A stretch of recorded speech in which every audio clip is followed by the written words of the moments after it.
Are you a foodie who loves to cook but hates going to the grocery store? Actually, I try my best not to set foot in the store because it takes so much time to plan out each meal. I get there and of course I overspend. It's super crowded. And can I be honest? After all the trouble of shopping and fighting the crowds, I don't want to have to turn around and check myself out too. So rather than making a weekly trek to the market, I have been a loyal customer of Marley Spoon for years. Marley Spoon sends the recipes of your choice and the fresh, pre portioned ingredients you need to cook them directly to your door so you can enjoy something new and delicious any night of the week. And you don't have to put in the effort of going to the store or planning the meals or overspending like me. With over 18,000 recipes from the Martha Stewart archives to draw from, menus feature carefully tested dishes that range from classic to creative, and the variety, people, is insane. I'm talking French dip burgers, Greek lamb ragu, chili spiced fish tacos, and one of my favorites, the Cajun blackened tilapia with Holy Trinity rice and remoulade. So good. Each week, I just log into the app, choose from over 100 recipes, some of which are customizable, pick my delivery day, and Marley Spoon takes care of the rest. And you even can skip any of the weeks that just don't work for you for whatever reason. And here's the best part. Marley Spoon has been so gracious to offer my listeners up to $235 off their first 5 boxes. Just head on over to marleyspoon.com and enter code Dr. Tiff at checkout to automatically get up to $235 off your first 5 boxes. I mean, it's a no-brainer for me. Martha Stewart inspired recipes, pre-portioned ingredients, and I cannot stress this enough, none of the hassle of actually going to the grocery store. What are you waiting for? Just go on over to marleyspoon.com and don't forget to enter code Dr. Tiff at checkout. I'll be sure to also put a link in the show notes so that you can access it there as well. I can't wait for you to try Marley Spoon, and I know you're going to love it just as much as I do. Now let's start the show.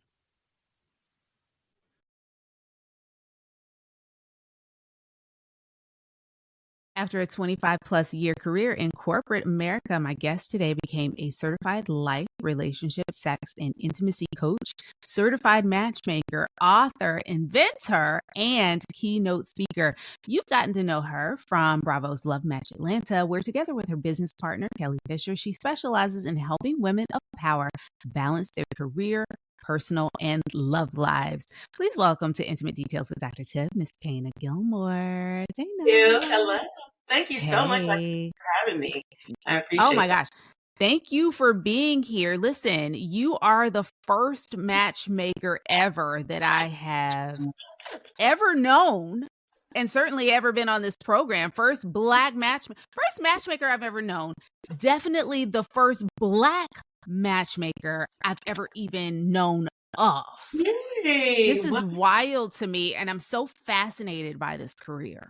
It's a fascinating career, actually. And you know what? It's this profession has gone on for years and years and years. It's just not Yes. customary to our culture. That's what it is. That's what it is. That part, That's what it right? is. We don't know nothing about this No, foolishness. no. So can you imagine me like going home to my husband? I have this huge, cushy executive position in corporate, right? In business Yes. development, marketing, and advertising. I'm like, you know what, honey? I want to leave corporate and be a matchmaker. My mother was like, "Are you nuts? You can leave that good corporate Exactly. job, that good corporate job." Exactly. That good corporate job with them benefits, with the, yeah. We want to spread love. I want to spread love. I want to bring people together. You know, I was already doing it unofficially, just with friends, but I'm like, yeah, I want to do this. I want something that has purpose and something that Yeah. makes me feel good. And my business partner was on board, and we were like, let's do this. And I'll Yeah. tell you, Dr. Tiff, when we started, we opened our doors, and within 2 months, we were both able to, because we used to work together in corporate. So Uh-huh. we quit our cushy corporate job within 2 months because we had so much notoriety and so many clients coming on board. Can you imagine the need in our culture for this Wow. particular process, and they were coming in droves. So we were able to quit within 2 months, and I've never done anything else. I've never looked back. Neither one of us. How long has it been now that you've 11 years officially this year. 11 years Yeah. being a Yeah. black matchmaker? Yeah. Hallelujah. Hallelujah. Hallelujah. Okay, so I've got so many questions. So how Okay. does one become a matchmaker? How did not how does one become one today? Because I Yeah. imagine it's wildly different than when you did it because evolution. But how when you decided, okay, I'm leaving my corporate job Mhm, to do this crazy mhm. thing that I don't know a lot of people of color that do it, Right. Right. um, how do you solidify yourself as a matchmaker? What do Yeah. you need to do? A couple of different things. So the transition was a little bit different for us because my business partner and I both had challenges in our marriage at the time, and we supported Mm. each other through those challenges. And we decided, we're really good at this, and we realized that every time we had gone to speak to C-level executives, as that was part of our role, we would find Mhm. ourselves in the corner. Like they were just asking us questions, and they just started telling us all their personal business. Well, you don't even know us.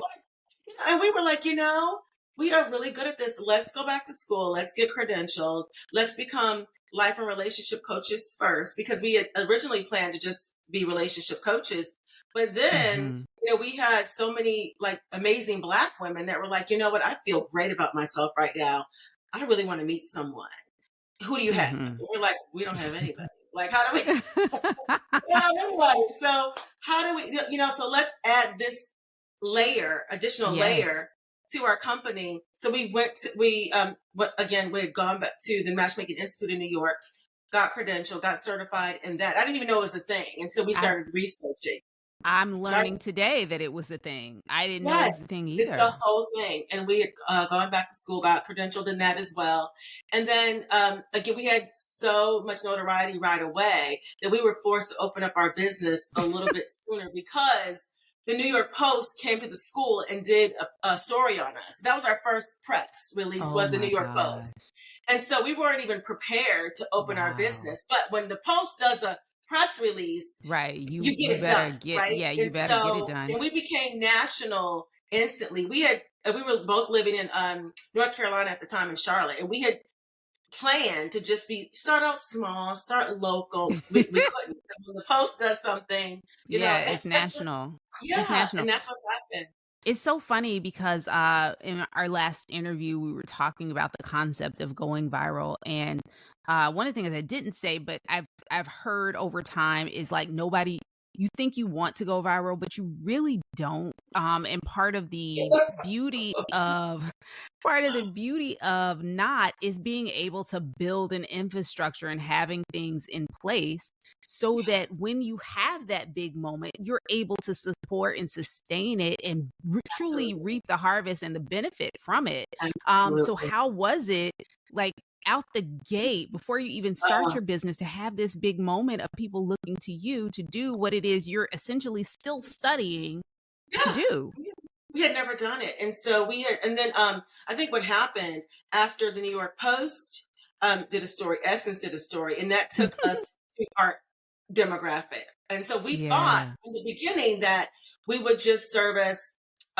We were both divorced previously, we both Mhm. remarried and everything, but we were like, let's really support, divorcees, single moms with children. We had an affinity for that, but that's not who came to us. So who came to Yeah. us were progressive, affluent Black women who had never been married, who wanted children, who had advanced in their career and Mhm. realized that, holy crap, I don't have any kids. I've I don't done have a all of man. this. There's Yeah. nobody laying next to me.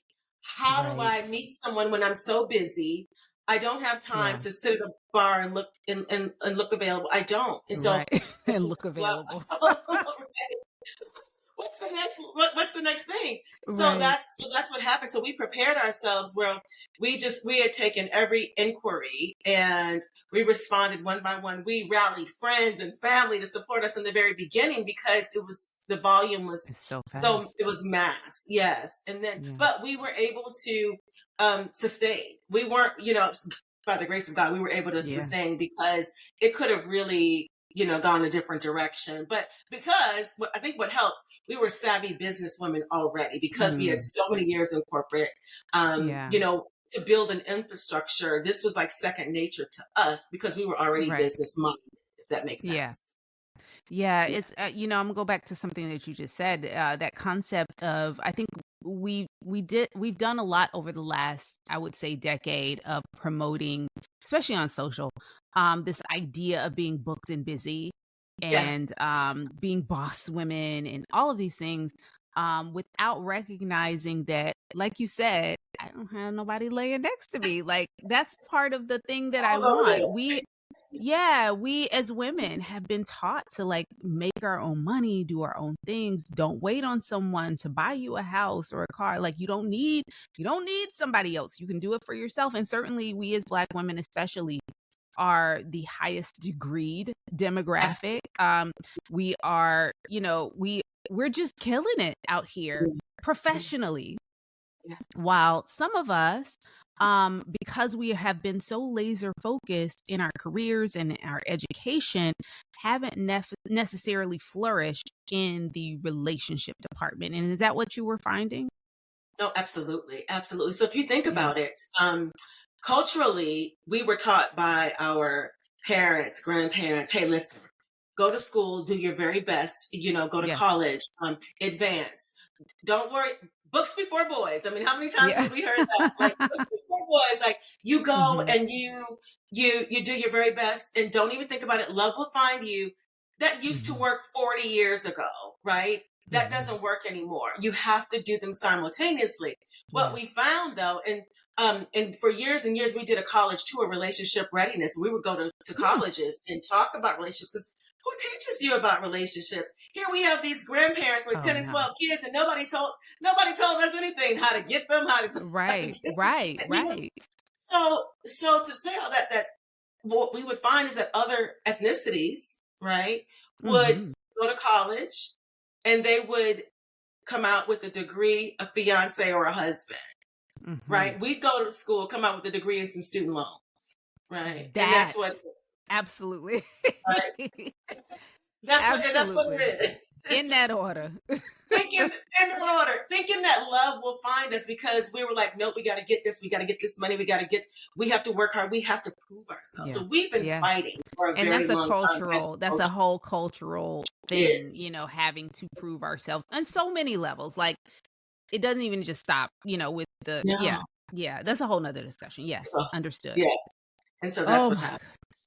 So, Hmm. okay. So do you guys primarily in your business, do you primarily service women or do you work with women and men? Yeah, so we do both. So Okay. the majority of our clients, about 80%, I would say, are women, and then about Mhm. 20% are men. But the more men are coming here lately, and it's just Yeah. been like, especially in the last 2 or 3 years, they've been coming over because again, they're finding that I'm so busy. I work, I'm traveling for Mhm. work, all the time, and I'm not really meeting anyone. I'm coming home to an empty house. Mhm. And I want Mhm. to find go to dinner, there's someone there, and vice versa. But majority of our clients are women. Okay. And I know lots of clients really, or lots of my clients anyway. I specialize in sex and relationships, and you know, many of my clients that are working on finding that right person have had to kind of resort to online dating, which Yeah. I know so many people have grown wary of, which I can only imagine you get that a lot, that people are tired of trying to figure out this whole online dating landscape that is constantly changing. What makes online dating so tough and matchmaking kind of the antidote to that? Oh gosh, great question. So when you think about online dating, you think you have to put in a time. It's like a part-time job. So you Mhm. can't just put your photo and your profile up there and expect to have droves of men or women to follow you and find you and initiate conversations. Right. It just doesn't happen like that. You're competing with 150,000 new singles every day on these apps. That's how many Mhm. people are joining. So that's a statistic. Wow. So what happens is it's almost like putting if you do that, you put in you're putting your picture in your profile up there. It's like putting a for sale sign in the backyard that no one knows is there. Mm, No one knows it's there. So it's useless. mm. So you have to be intentional. You have to at least carve out 30 to 60 minutes a day. Busy professionals don't really Who have that has time. time for that? It's work. It's a part-time job. And so you're sifting and you're reading. And so you're sifting through the profiles with, you know, men with no shirts, men with no teeth, men with, all this. And you're like, son, I don't have time for this. And you get frustrated. I don't have No. time for this. But I will say, there are some gems online if you put in the Yeah. work and if you sift through. So the difference between online dating and matchmaking is that we're doing the picking for you. So we've gotten to know Mm. you, we've coached you, we know what it is that you need versus what you want. Mm. And then we're putting you in the same room with compatible people. Now, we can't control chemistry. However, we Right. can control compatibility. Compatibility. So you just said something very interesting about you coach Oh, the absolutely. the person who is looking for love. Yeah. What does that look like? What are you saying to me right now? Oh, What is absolutely. what So is that? it's a requirement within our company. Don't know what other matchmakers are doing, but it's a Mhm. requirement in our company because that's our secret sauce. So it's almost like Mm. if you continuously do the same thing over and over in relationships, and you get the same result, you have to do something different. You Mhm. do. For And sure. so it's and if I put someone who's compatible in front of you, you don't know how to talk to them. You don't Mm. know how to express your needs and your wants and your desires and things like that. Conflict resolution, all those things you've never learned it. How Mhm. oftentimes we didn't grow up seeing it, and we don't Mhm. know how to navigate this dating space. Unfortunately, we have so many singles that are very shy, very, very much introverted, where Mhm. they just don't even know how to, they clam up, their hands get all clammy and sweaty Yeah. especially when they're attracted to someone. Now, if we put them across the Oh, table from somebody that's unattractive, then they'll they got talk to a get mile the a gas. minute. But when it's someone that has some potential, they're like, oh, they start, blotching. And so that's what happens. So again, we prep Yeah. you first to get you prepared for the date, just so conversation topics. Because here's the thing, Yeah. people know within 8 minutes if they're going to ask you out again. Oh, They really? do. They're going to ask you for a second date. They know within 8 minutes. Yeah. Huh. So that first 8 minutes is huge. It's a great first impression. And, oftentimes, historically we would come in and talk about work because that's all we know. That's all we've been Right, doing for the right. last 20, 25 Well, years, and it's right? also comfortable because it takes the focus off of me. I don't have to like be Yeah, vulnerable at all. I can talk about this absolutely. distant thing. Yeah. Yeah. Yeah, yeah, yeah. Yeah. And most of the time, you'll say, well, tell me what you do. Oh, they'll rattle it off. Oh, I do this, this, and this, and this with their career. So tell me what you Mhm. do on a Wednesday. Tell me what you do on a Saturday morning. It's like, Mhm. I don't know. I don't know. I don't think y'all want to know what Yeah. I do on a Saturday morning. Lay in bed till 10 if I'm lucky. Like Eating popcorn, absolutely. watching Yeah. Netflix. Nothing if I can. Probably Yeah, not take a bath until 2. Please don't exactly. ask me what I do on Saturday. Exactly. Exactly. It's not Exactly. cute. It's not Exactly. cute. You don't have answers like, "Oh, I read." No man wants to know that you read. Right, He wants right, to know if right, he wants to know if he can have fun with you, if he can bring you around his friends, his family, right, right. engage with you in that way. So yeah. So we In forgive them. today, in 2024, and I imagine what's the average, like, age range, would you say, your sweet spot for the women and men that you, work with? Yeah. So I'll give you a range. So our client uh, roster is anywhere from 30 to 55. The Okay, sweet spot, however, is around that 40 mark because okay. um, they realize, wow, I thought that I would at least have a child or two by now, and I don't. And Mhm, and mhm. many of our clients have already frozen their eggs because they Mm, it's just not happened. So they're trying to. right. I mean, they're preparing for a family. In order to have a Mm, family, you need a partner. So it's like, right. let me, try to get this together first. and then we'll Got go there. you. But about 40 is our sweet spot. Okay. So when you look at that, 30 to 50 range, 40 being the sweet spot, let's talk about the 40s. Mhm. What's common within that range? What what is the reason you would say why many of them are single at that Mm, stage in their lives? Ah, gosh, great question. And I know I it could probably be all over the it, place, but what are you yeah. seeing today in 2024?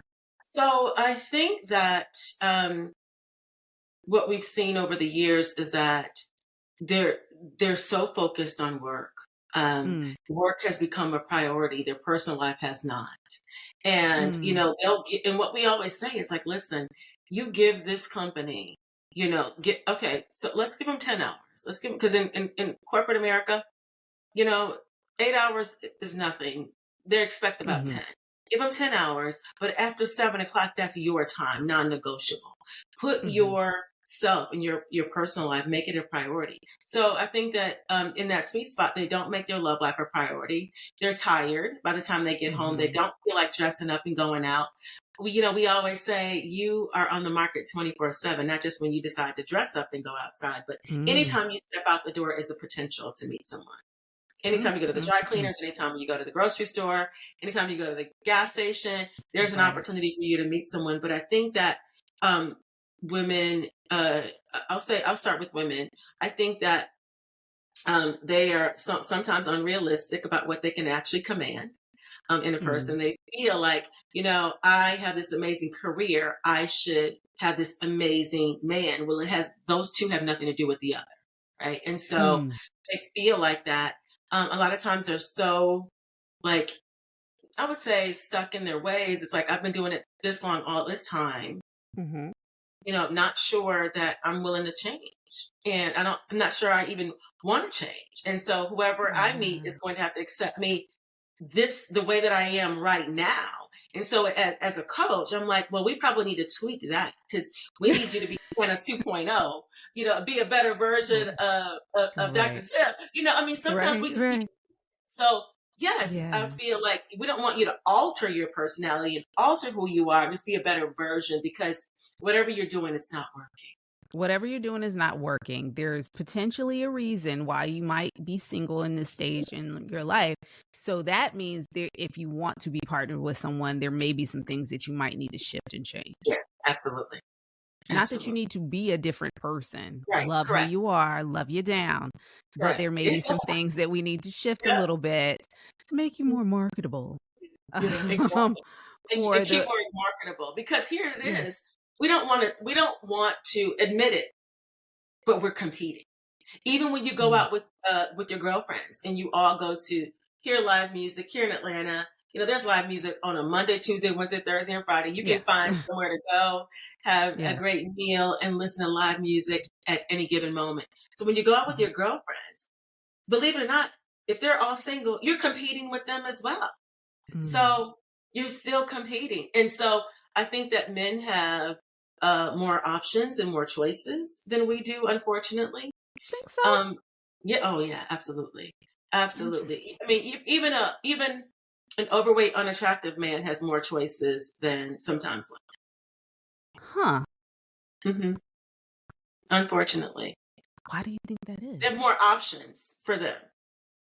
Interesting. Yeah. It's because here's the thing, the trends have Because changed. anybody want that? I'm trying to figure this out. Help. Yeah.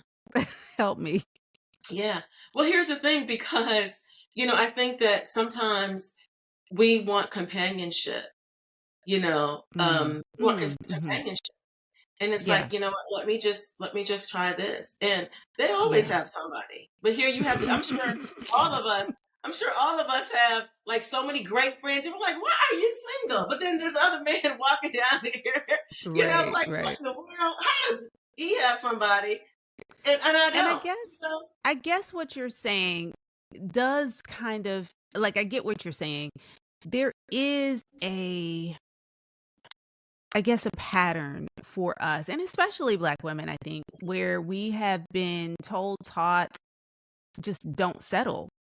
If I have a Right. master's degree, he should have a master's degree. Correct. If I'm working, this fancy corporate job and bringing in six figures, he should be bringing in six figures.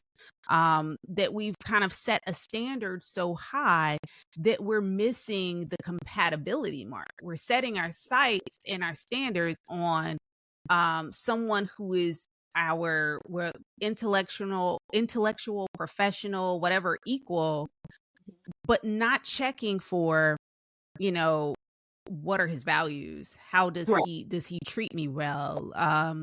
Can we laugh? Can we kick it? Can we go on vacation together and not, one of us feels there's some couples that I like. Some of my favorite couples to hang out with are those who kind of complement each other. Like I have a one couple that's coming to mind right now where one of them is just such a planner and loves to plan everything, like with their, vacations, restaurants, all the things, loves to plan. And the other person is so fine. They both are high powered, very professional people, but like so okay with letting the partner have like, okay, this is your thing, you do that. And but I also see where it could be incompatible if they both were just high drive and I want to be the person in charge. I want to be the person that plans. I want to be the person that says where we go and what we do.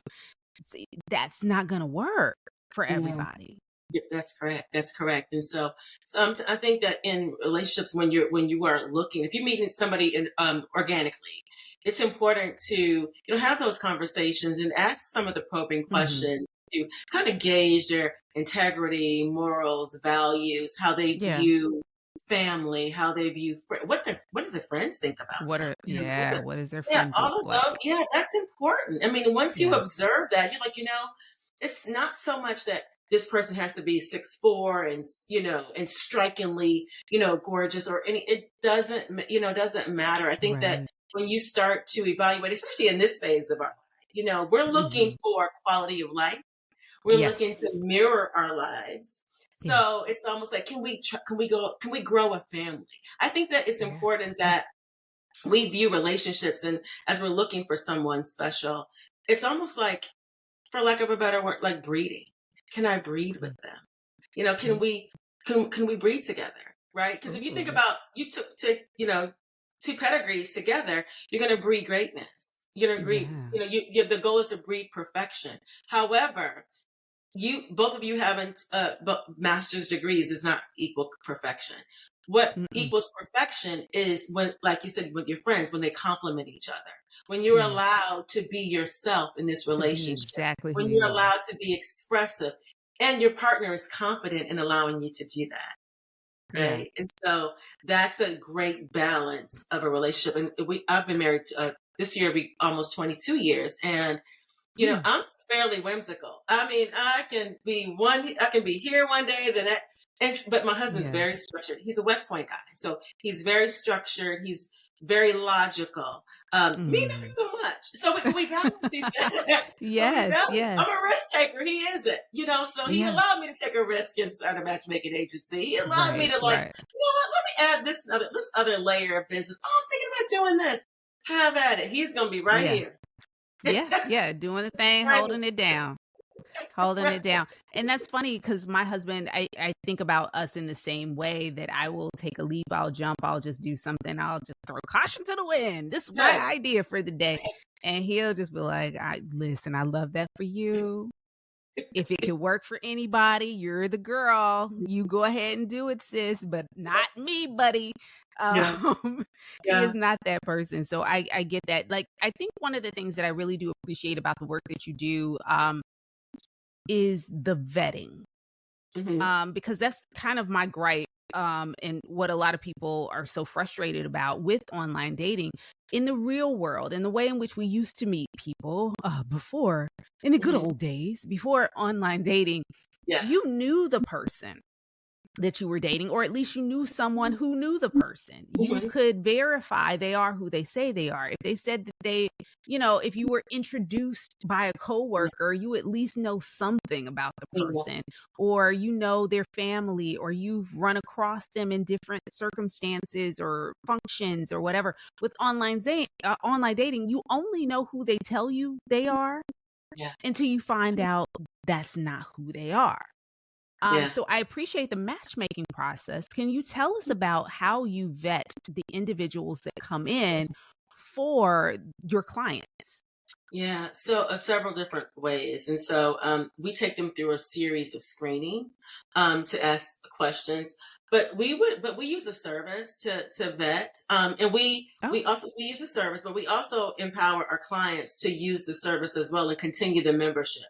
Here's why: we mhm. can verify someone today, and tomorrow they can do something crazy and end up on the news, and so we're Right, not going to be right. responsible for that. But then so the vetting process looks criminally, it's through a service. But Yeah. the other part of the vetting process is let's ask a series of questions that normally you wouldn't know about him until 6 months down the line. So Mm, oftentimes we get into relationships and we have no idea if this person desires to get married, have a family, what paint a picture of their life, what that looks like, because sometimes we're afraid to even ask. And sometimes we're like, mhm. oh, it'll come up. Especially early on. Yeah, Especially it'll come early up in on. conversation, or we'll get around to that. We're like, no. So we're gonna ask those questions right away. Paint me a picture of how you envision the rest of your life to look. Paint me a picture. How many women are already in rotation with you? How many women are you sleeping with? Ooh, How many women have you introduced to your family? If you go to a family cookout, will your family be look at you sideways and cross-eyed if you bring somebody else there, knowing you have somebody else over here? Tell us more right. about that. And so we ask Wow. those types of questions Think also about how much because time that saves, though. it does. And so we brief so once we're doing the screenings, we go back and we brief our clients and we say, this is what we've learned. Ba-da-da-da-da-da. Yeah. So the first date, you already feel like you're about 3 or 4 dates in because we've already asked the probing questions already. Now, whether they I decide that, we can't verify if love they're that. lying or not. They could be great Right, interviews, right? But at right, least right, we've gotten the hard questions out in the beginning right, about, is there potential here? Could this right. potentially be someone that I can share my life with?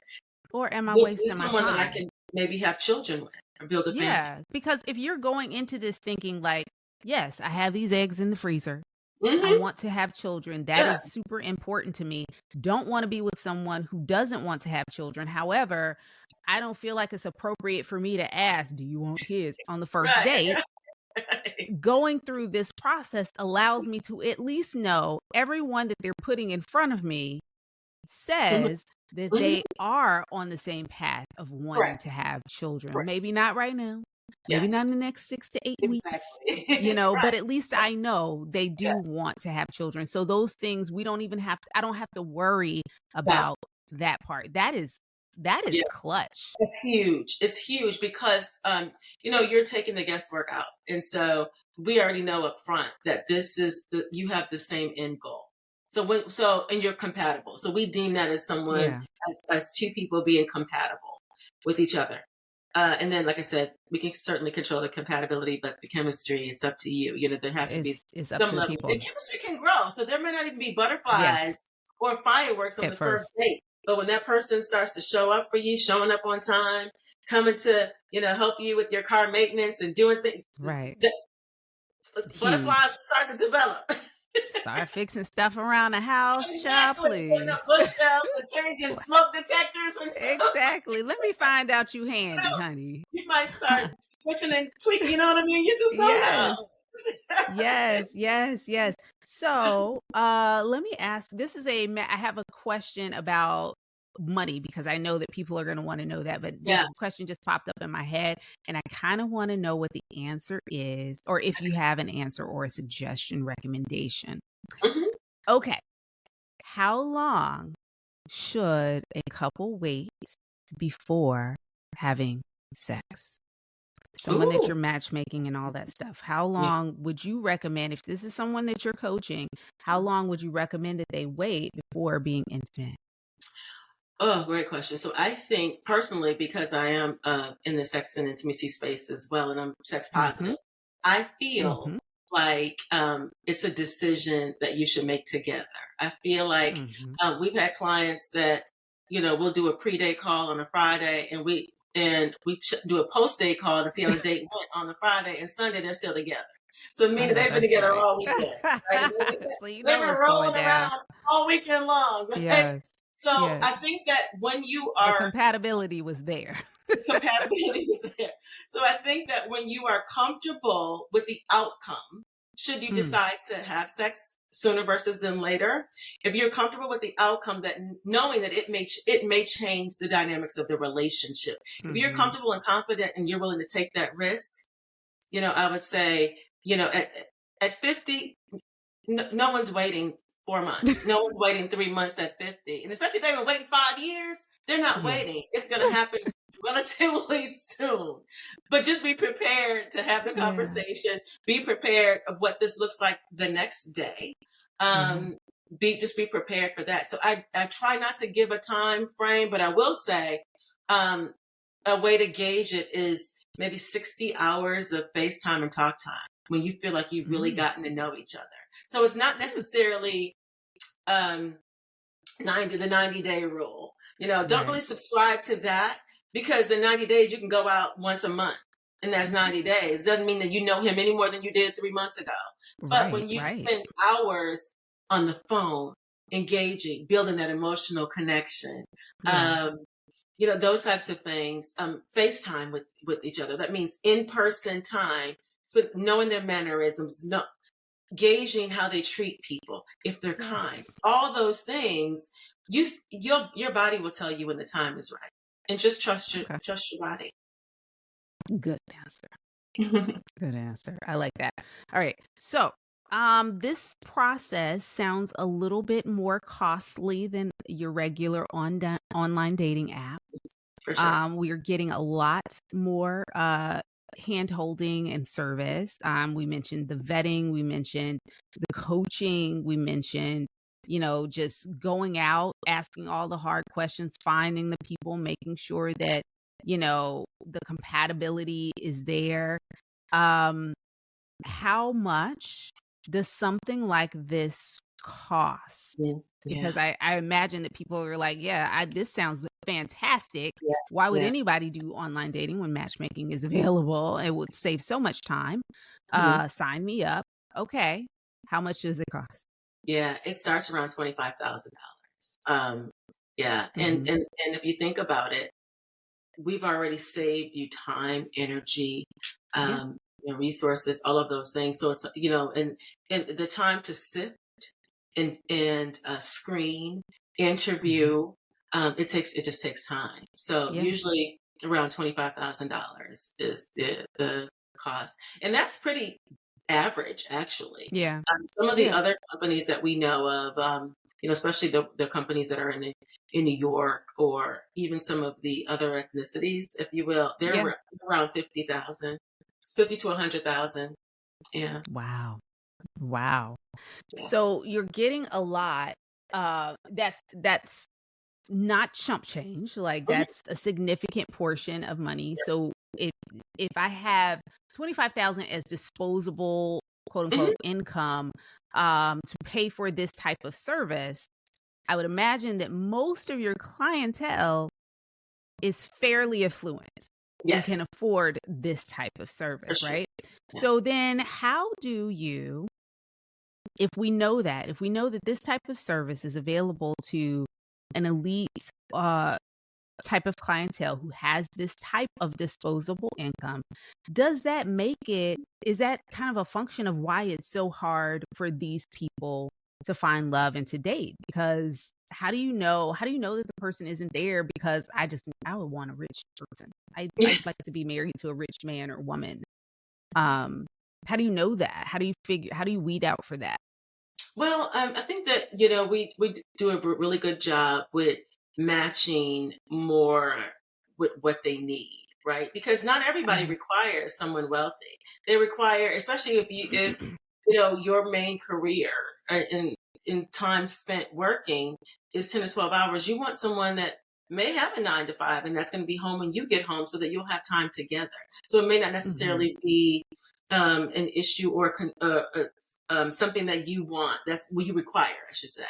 So Mhm. that doesn't necessarily mean that they're looking for someone with equal value. We've not experienced that. Yeah. Most of our, 'cause we have, Yeah. politicians, celebrities, gosh, of course, surgeons, doctors, lawyers, like that's primarily our Yeah. demographic.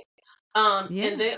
probably majority of them will tell us that they would rather have someone that treats them really well. That doesn't matter what they do. They can be an electrician. It can be, whatever, but they would Yeah. prefer someone who's going to treat them well, someone who's going to be stable, respect them, and they're very open. I mean, it's a Yeah. bonus if the income mirrors, but it's Yeah. not a requirement. It's so interesting because I think we seek out, I think a lot of people have a tendency to seek out um, the same thing, something that is very Mhm. similar. And then what we start to realize as we age and as we have a series of bad relationships Mhm. is how much those things just don't matter and how bare bones uh, our needs are truly in what we need in a relationship. Yeah. Do you like that? Do you like that individual as a person? Do you Yeah. respect them as a person? Should we have another quarantine, heaven forbid? Can Mm, you quarantine with this person for 2 months and sit mm, in one spot? Do you like them enough to be able to do that? Do you trust them yeah. enough to keep you safe and to protect you? I Ooh, mean, those that's things. huge. Yes, those are things that matter, especially when when you're a person of a particular age. We're looking at those types of things. We're looking at, at the end of the day, I want to retire. I don't know. I want to retire with my partner. I don't know that Mm. 25-year-olds are looking at, we're going to retire together. You know what I mean? Yes. I can't wait for us to just move to Florida Yeah. and retire. No. They No, still but living with their parents. What are you talking about? Retire. and now we're like, what does your work portfolio look like? Okay, well, this is what mine looks like. We put these together. We can do this. We can do that. We can build together. Or you know Mm. what? I'm looking forward to having grandchildren with you someday. I'm looking for. Mhm. So when you get to a certain age, life, your perspective on life changes, and what Yeah. you require, and just foresee for yourself. Just It it's different. evolves. It's different. It I'm a evolves. very different person even 10 years ago than I am today. I'm Yeah. sure that all of us are. Yeah, I was having a conversation with a client a few weeks ago, and this client argued me down that they were the same person that they've always been. I'm like, "You can't be." I'm like, "I know I've been seeing you for 10 years, and you are You're different. wildly different than the person who initially walked into my office." So, it's wild to me to think that, like, I know we intellectually know better than that, but at the same time, we think I've always been the same person. What you see is what you get. And it's just like, you're telling me that you have not evolved at all Yeah, in 10 years? That is disgusting. it is. It is. And you're not Yeah. self-aware either. So you're in Yeah, denial. no. Yeah, that Self-aware. part. That part. So, I imagine all of those certifications, come in handy with this work. Mhm. How do you incorporate the skills? Like, because I'm wondering, let's say you match, right? You match with someone and you decide, like, "Ooh, this is a great relationship," or someone that I can see myself going on several dates. Like, I want to be with this person. Do you guys still, like, follow through with them, like, with aftercare and support? And, like, what if an issue arises? Like, we're having a communication challenge, or the sex, like, I love this person so much, but the sex just isn't where Mhm. it needs to be. Are you able to incorporate some of the other training that you have into the match? Because matchmaking is a very specific job. We're getting the match, Yeah. but then there's, once they are matched, how do we sustain? Yeah, we do. And it's so great because and that's the part that I love the most. I think that's my sweet spot. Like I love Mhm. helping couples kind of navigate through life together because it is new. It is new. It's different, and there are some peaks and valleys and ebbs and flows in their relationship. You're trying to bring two people who have never known each other, who have lived their own individual successful lives independently for Right. years. How do we bring this together? So that naturally there are going to be some of those things, and sometimes they will have some, problems with, their sexual relationships, maybe, especially as a particular age. And so, Mhm. I love to help them navigate through that through communication. A lot of times people just let it kind of fall by the wayside because they don't want to talk about it. Right. Right. So, Right. and that's huge for me. I specialize in tough talk. So let's talk about Yeah. it. Let's put it on the table. But how do we put it on the table so it will be received? And I think that Right. that is the key component. How it will be received, and how do we, and let's develop a plan together to move forward. Because I think if you make it clear that you're my person, I want this to work. I am here Mhm. with you. So let's figure this out together. And when they know that there's no judgment, you're here because of love, and you want to kind of fix things in that regard.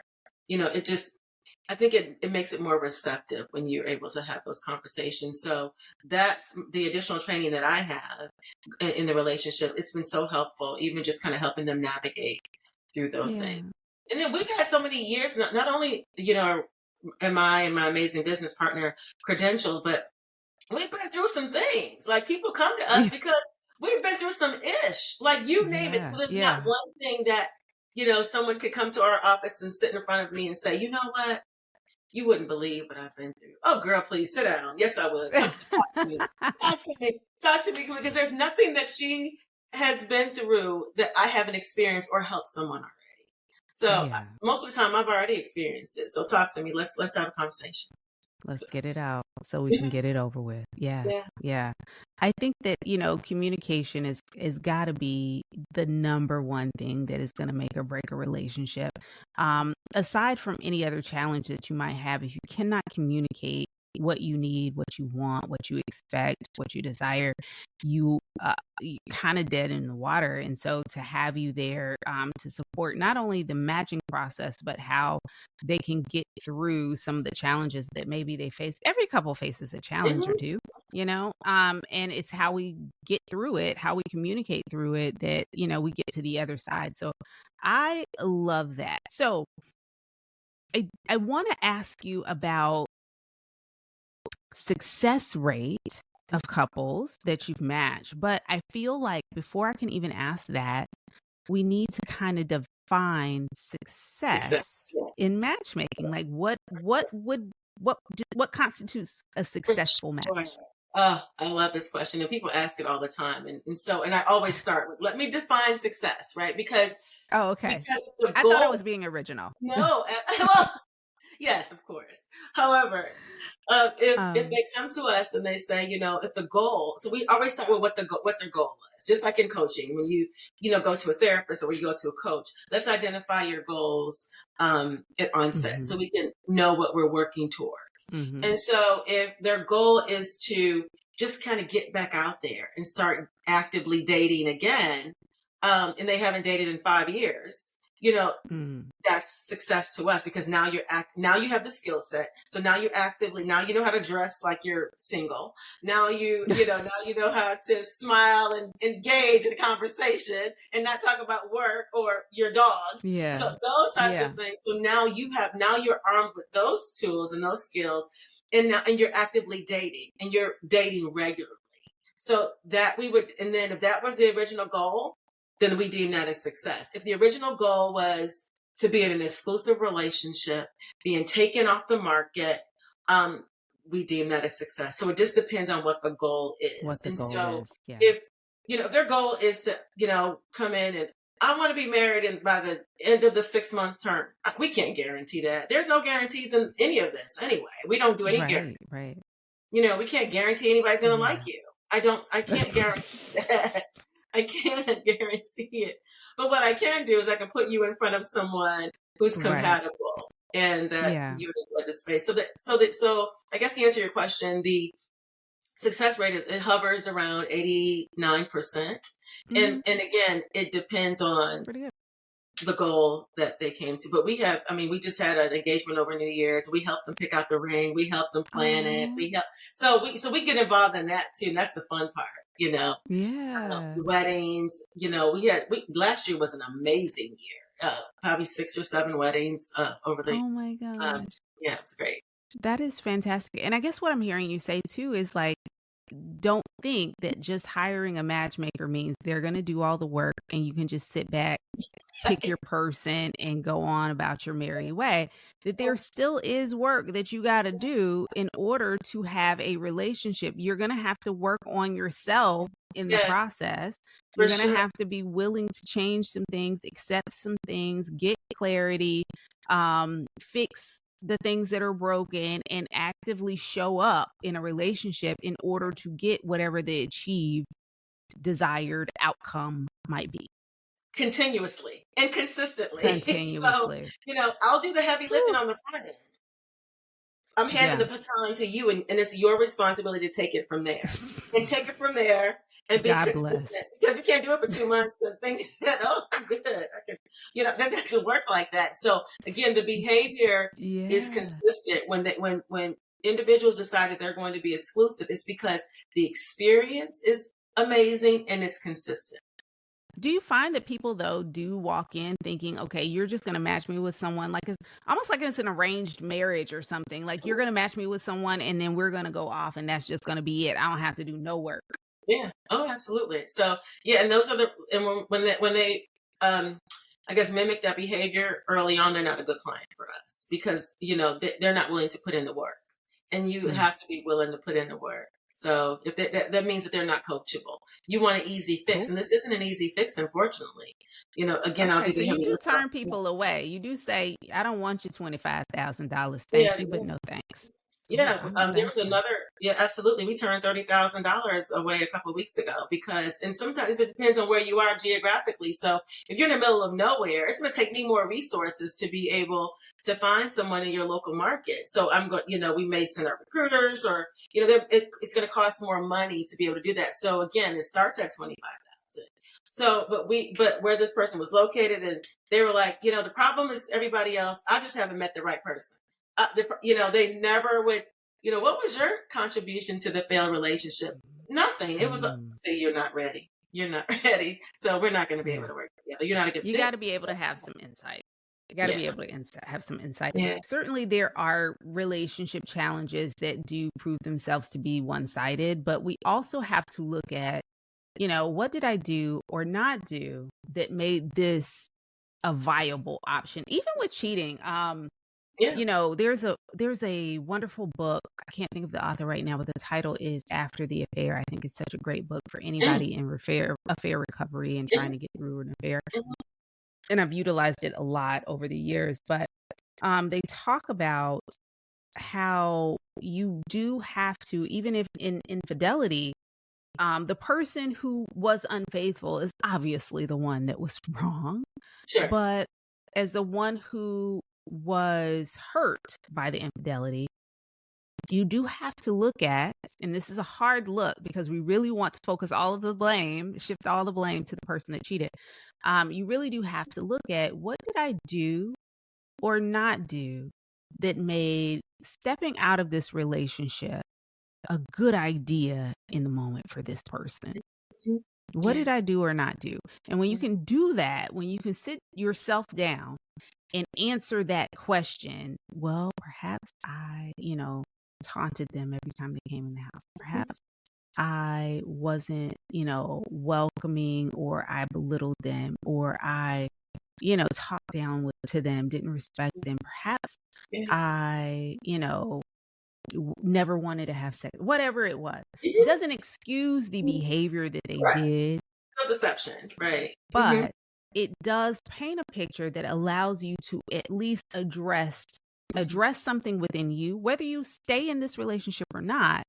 You'll want to address that thing so that when you're in the next relationship, you can be mindful of it and don't repeat the same thing. It's interesting when I have someone that says, every relationship I've been in, I've been cheated on, because that tells me more about that person than the people that have cheated.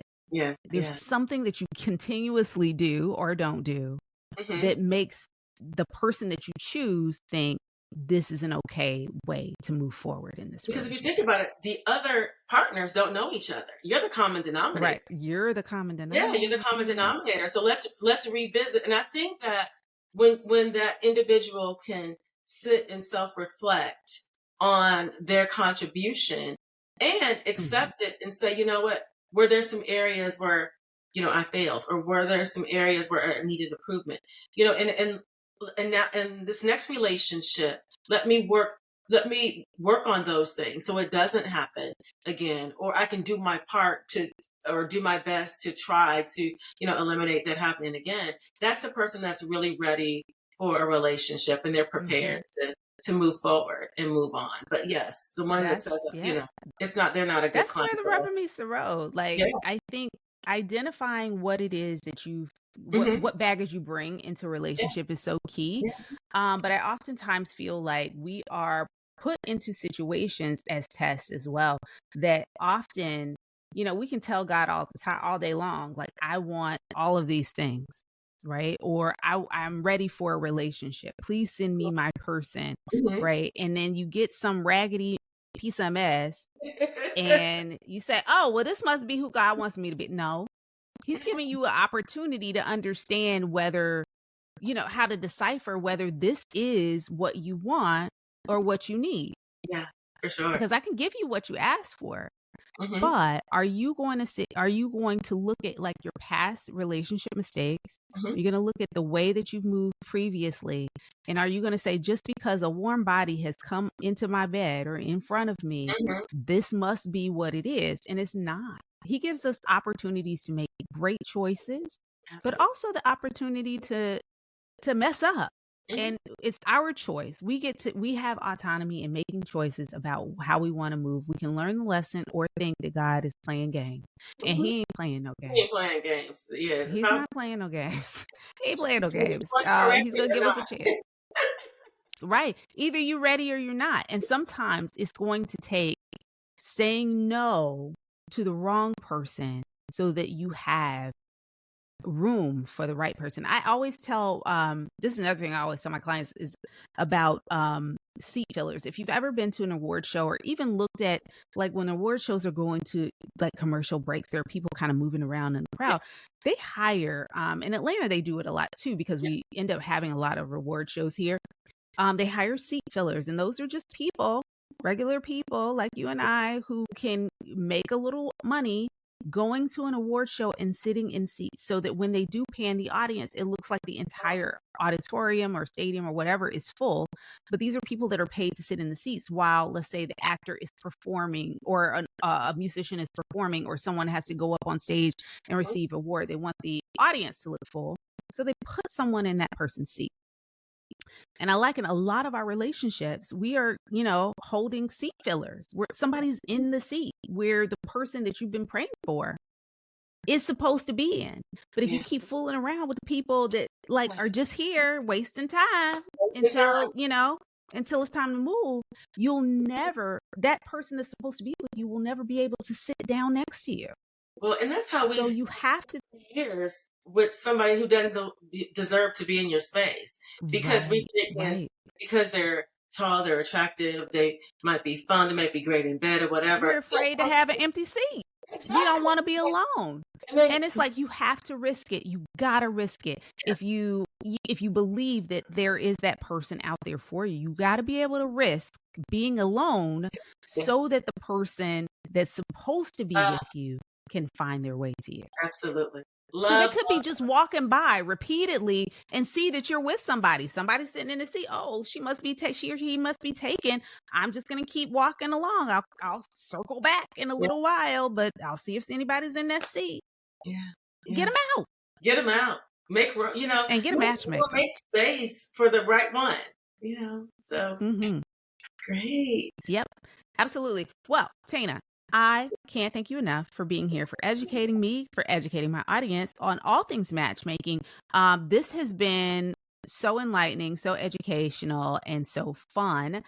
You guys, if you want to learn more about Tana, you can follow her on Instagram at Tana C. Gilmore.